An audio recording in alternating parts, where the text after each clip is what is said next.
So today, as you see, we have taken these lines from Book 2, Canto 2, The Kingdom of Subtle Matter. Only when we have climbed above ourselves, a line of the transcendent meets our road and joins us to the timeless and the true. It brings to us the inevitable word, the godlike act, the thoughts that never die. So, as it is, you see, man is bound to his terrestrial nature. As soon as one is born here on earth, he is tied up to the earthly nature.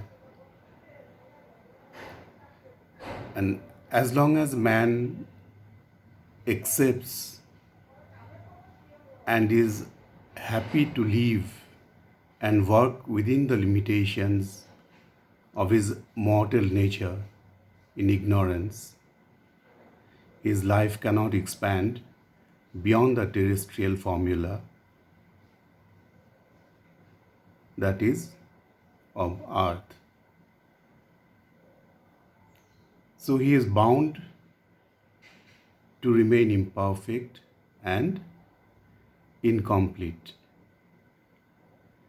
And as a consequence, naturally,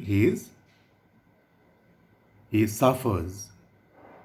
He goes through the suffering always without finding any concrete formula to surmount his difficulties and problems which beset him always. But if by an effort of conscious evolution he exceeds the formulation of his limited human nature, then it is possible for him to go beyond the creation which is steeped in ignorance. So then his consciousness is taken up also by a greater and freer consciousness that links him to the highest existence, the perfect and the eternal truth, that is the transcendent. So, until and unless it happens, he is always prone to remain in ignorance and suffer. And now, what we find then, it brings to us the inevitable word, the godlike act, the thoughts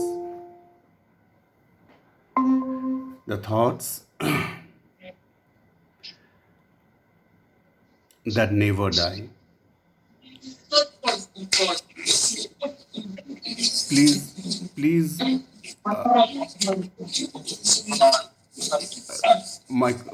switch off the microphone.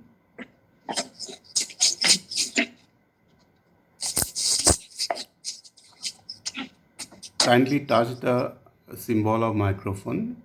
It will get switched off.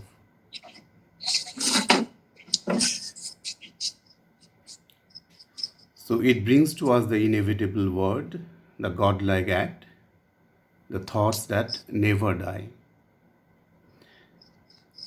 And please switch off the microphone.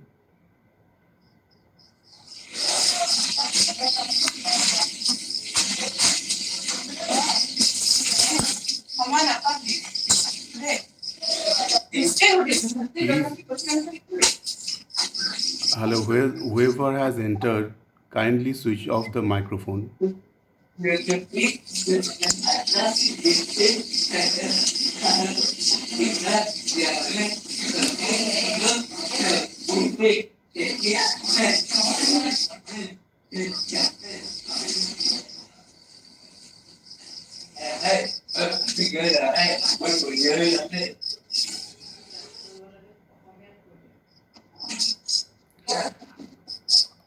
শেষত যিয়ে সোমাইছে তেওঁ kindly যেন মাইক্ৰফোনৰ যিটো icon আছে তাত touch কৰে, তেতিয়া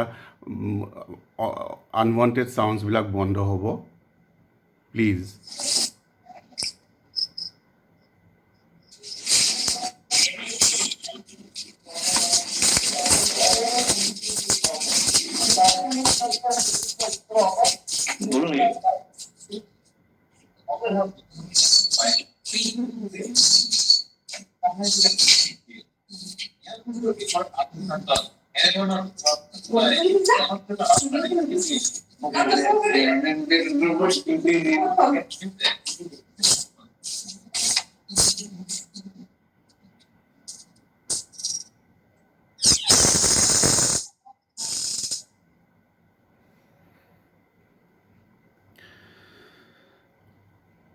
Sorry for the interruption. Starting anew where we left. So it brings to us the inevitable word, the godlike act, the thoughts that never die. So from the plane of truth then descends in the being of man the truth knowledge, the truth power. Then his consciousness receives the right knowledge and the exact expression for it, and also the indispensable power to effectuate the truth that has come down from above. So normally what happens, we always construct in our mind thoughts which tries to find out something, reach somewhere, and that always we do groping in the dark, because we do not know the source from which the right impulsion will come.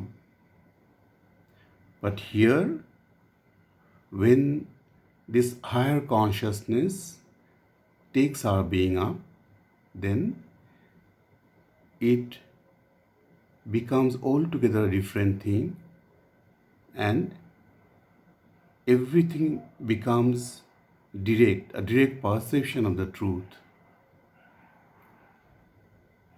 And the thought that clothes itself is an expression of the truth only. So this is it. And from all this that transpires, what we find that Sri Aurobindo always goads us, the humanity, to rise in our consciousness. He always pushes us to the brink to realize that all our suffering on earth, all the ignorance we are steeped in, it is only because we remain tied up with the earthly nature. And only when, as he says, only when we have climbed above ourselves, only when we can go beyond our terrestrial nature or earthly nature by becoming a part of the higher consciousness that descends, it is almost impossible to get out of the rut, which is the earth. It reminds me of a beautiful passage, long passage. You also have gone through that, and it's a very favorite one of me. In book 4, Canto 3, he has so very beautifully penned down. In fact, he has mouthed through Ashapati, and you'll see so beautiful what I said a little while ago, that he goads humanity to the brink where it realizes that it has its own mission. Whenever one is born on earth, his mission is cut out for him specifically.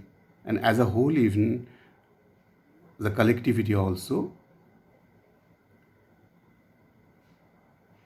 it is so. And that is why he always pushes us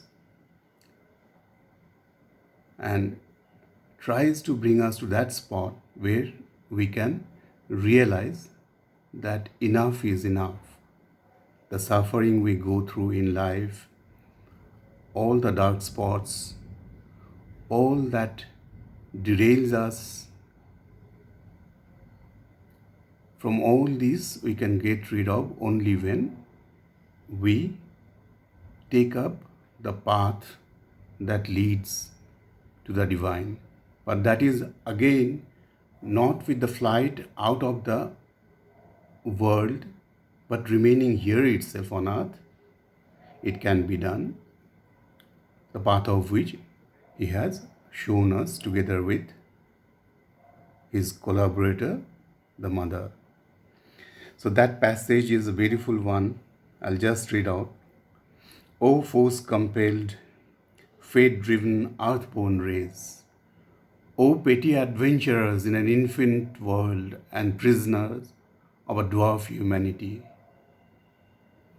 how long will you tread the circling tracks of mind around your little self and petty things? But not for a changeless littleness were you meant, not for a vain repetition were you built. Out of the immortal substance you were made. Your actions can be swift revealing steps, your life a changeful mold for growing gods. A seer, a strong creator is within. The immaculate grandeur broods upon your days.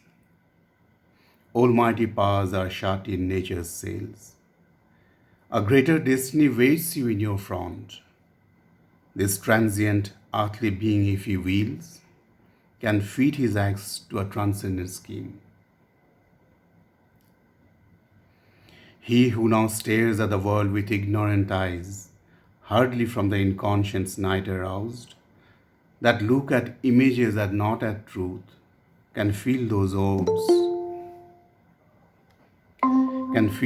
orbs with an immortal sight. Yet shall the Godhead grow within your hearts. You shall awake into the Spirit's air and feel the breaking walls of mortal mind, and hear the message which left life's heart dumb, and look through nature with sun-gazing leads, and blow your conch shells at the eternal's gate. So, Dada, microphone to অকমান kindly.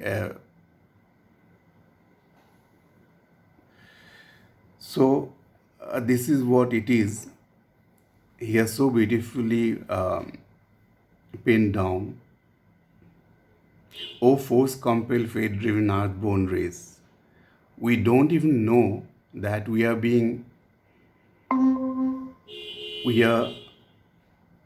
in fact, all our actions that goes on earth. Behind the screen, all those forces are pulling the strings from behind, and we are acting according to these only. But we do not know, and we are swayed here and there without knowing what is the reason of our difficulty and suffering on earth. And he also asks, how long will you tread the circling tracks of mind around your little self and petty things? Because we have always been doing this. It's called old wine in a new bottle. It's just like that. We do things a little differently each time we come, taking new shapes, taking new standpoints. But eventually it is the same thing doing in a different way. Again he says, but not for a changeless littleness were you meant, not for vain repetition were you built. Repetition because we have always been coming. Our birth is ceaseless. It's unceasing. We have been coming and going always without knowing why and how.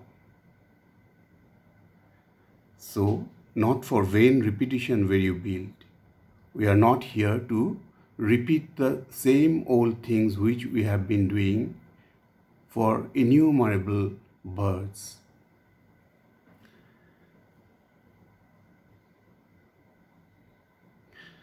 And also, finally, he says that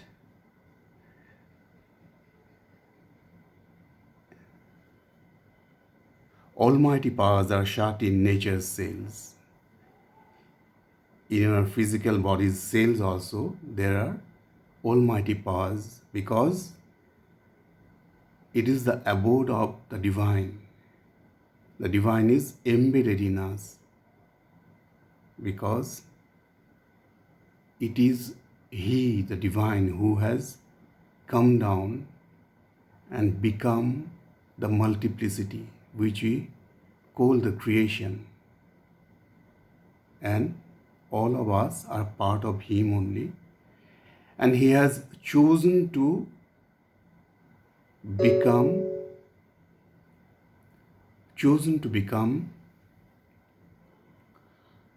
ignorant,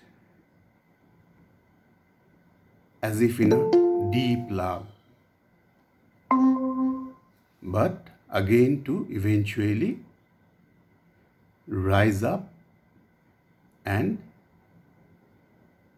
regain His almightiness in us. So these are very beautiful lines as far as this session musings on Savitri is concerned. Then after that, what I was thinking today, I just wanted to share with you something from Mother's agenda on freedom. And this also is a very beautiful one which you would like, because all these are part of ourselves only, what we go on. Although we always talk about freedom, seek freedom, but without knowing what it truly means. Here we'll see how she, the Divine Mother herself, gives us the clue of freedom, and also the next level of freedom which rests on the physical body itself, which was unheard of earlier, because earlier in all the past yogas the physical was discarded as it is, and if one wants to unite with the divine, he would rather take a flight out of this world, leaving the physical aside. To let it gradually to go the wrong way, that is, the death eventually taking place. But here, she has given so beautifully the clue and the process also, and some of her personal experiences also, which I would like to share with you all. It is dated October 17, 1957, on freedom. There are all kinds of freedom: mental freedom, vital freedom, spiritual freedom, which are the fruits of successive masteries. But a completely new freedom has become possible with the supramental manifestation. It is the freedom of the body. One of the very first results of the supramental manifestation was to give the body a freedom and an autonomy it has never before known. And when I say freedom, I don't mean some psychological perception or an inner state of consciousness, but something else and far better. It is a new phenomenon in the body, in the cells of the body. As we read in the Savitri a few minutes ago, probably, almighty powers are shut in nature's cells, so you'd understand now.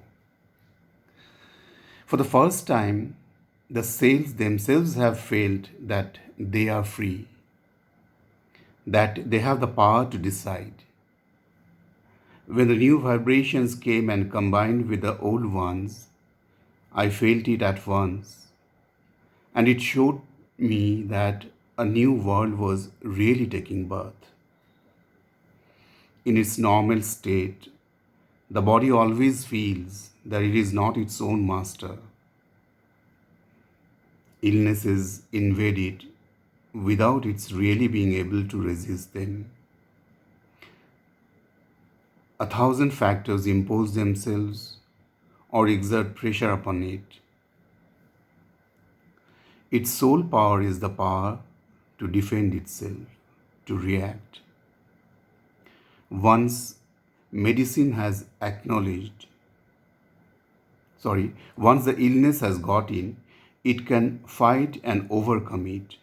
Even modern medicine has acknowledged that the body is cured only when it decides to get cured. It is not the drugs per se that heal. For if the ailment is temporarily suppressed by a drug without the body's will, it grows up again elsewhere in some other form until the body itself has decided to be cured. But this implies only a defensive power, the power to react against an invading enemy. It is not true freedom.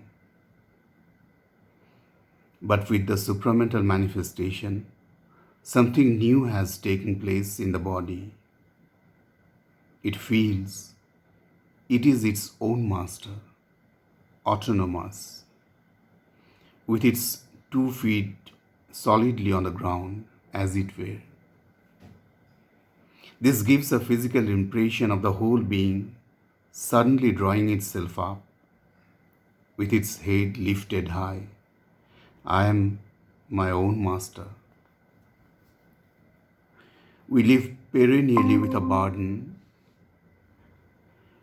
We live perennially with a burden on our shoulders, something that bows our heads down. We don't know by whom or what, nor where to. This is what men call fate, destiny.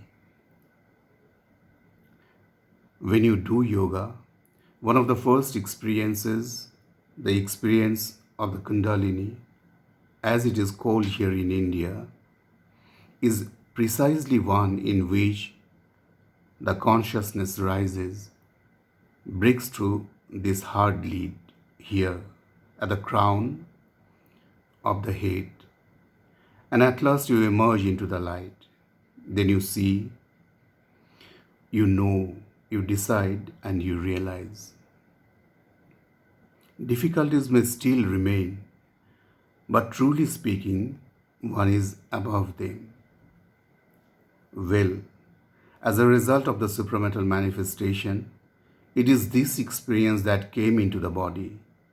The body straightened its head up and felt its freedom, its independence. During the flu epidemic, for example, I spent every day in the midst of people who were germ carriers. And one day I clearly felt that the body had decided not to catch this flu. It asserted its autonomy. You see, it was not a question of the higher will deciding no.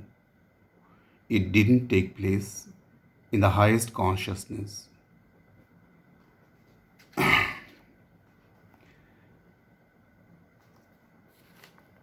The body itself decided. When you are way above in your consciousness, you see things, you know things. But in actual fact, once you descend again into matter, it is like water running through the sand. In this respect, things have changed. The body has a direct power, independent of any outer intervention, even though it is barely visible.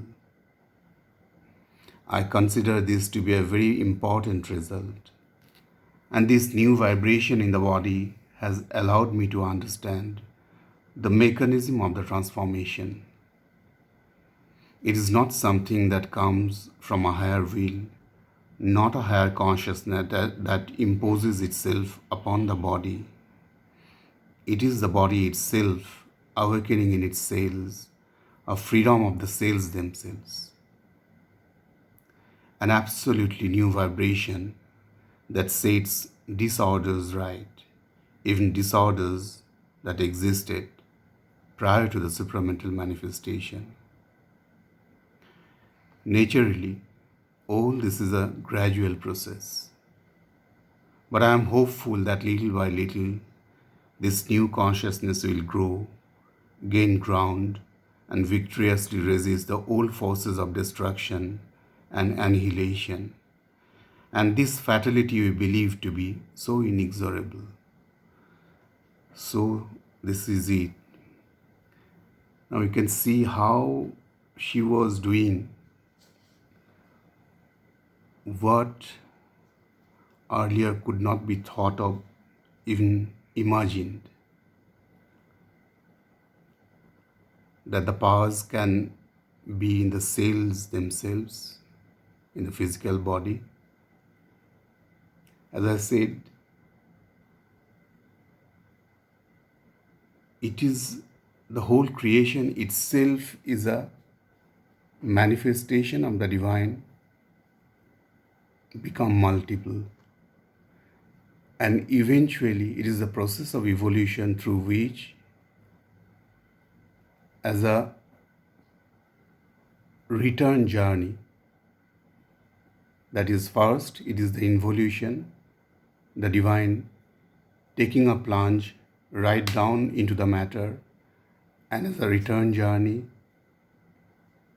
rises up in consciousness from dead matter gradually to get life out of it, and from life, mind, and even behind the psychic walking, then gradually all the planes of ascension to different spiritual planes rising up, and finally to become that which he truly is in his transcendental sphere. So everything, all this that is going on earth is not a mere accident as we think it to be, but a very meticulous process through which the divine is spearheading the evolution. And for that, there have been innumerable entities coming from above as part of the process. Sometime it's Vibhuti, sometime it's avatar, and the evolution goes forward. So this is a very important juncture in which Sri Aurobindo came to take a big leap in the process of evolution.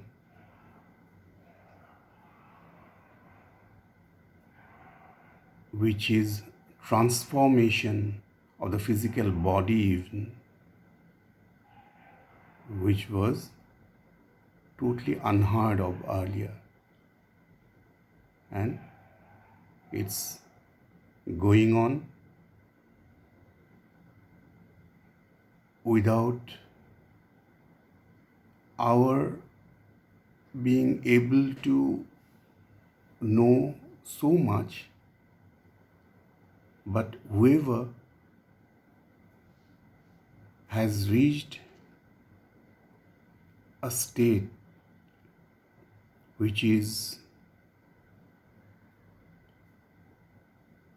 that stage where one can identify himself or herself with a higher consciousness and have knowledge of what is going on, at least to some extent, by identification